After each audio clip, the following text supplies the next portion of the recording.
السلام عليكم خوتي المغاربه المقيمين في اوروبا، وبالخصوص الناس المقيمه في ايطاليا. هذا الفيديو كنديرو على ود هاد السيده اللي هي سميتها فاطمه من كازا، والمقيمه في ميلانو، في النواحي د ميلانو، ولكن هي حاليا دابا هذه سيمانه وهي عندي في الدار ديالي. هاد السيده كانت مزوجه مصري وباقا على ذمته لدابا، ولكن رماها ومشى لبلادو وخلاها لاكره، لا فين تجلس، لا باش تشرب، لا ما تاكل، لا ما تلبس، خلاها الله كريم.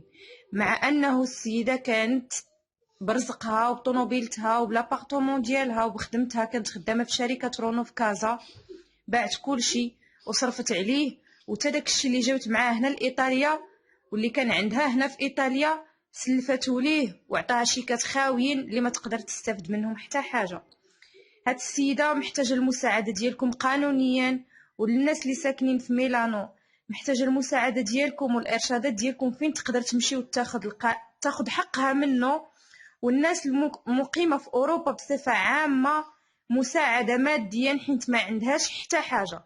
من غدا الا خرجت للزنقه يا تفسد باش تاكل، وراكم عارفين المجال الفساد، يا غتبقى مشرده كتبات في المحطات وتبات في المترو وتبات راكم عارفين الناس اللي ما عندهمش فين يمشيو.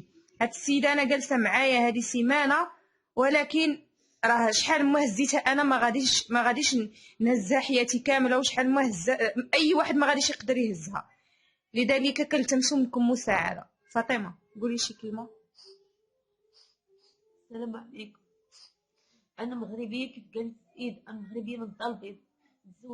بعقد زواج في مصر بواحد مصري هنا في ايطاليا. كنت كنعرف عائلته في مصر ومشيت لبلادي، خلاني كنتسنى 3 سنين باش يصاوب لي انه لا ويجيبني هنايا. انا في عمري دابا 45 عام، كنت خدامه تما كيف قالت السيده. كانت عندي الدار بالكريدي، دات لابارتمون بالكريدي وبقيت كنفق على راسي 3 سنين وهو ما كيصرفش ليا النفقه ديالي نهائيا.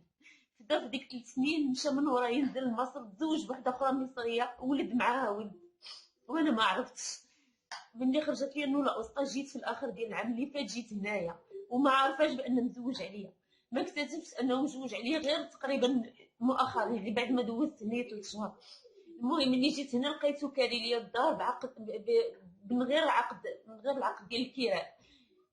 صوب ليا بس البيرميسو، عطوني في البيرميسو عاملين غيسالي ليا العام الجاي، لان شهر 6 ديال العام الجاي.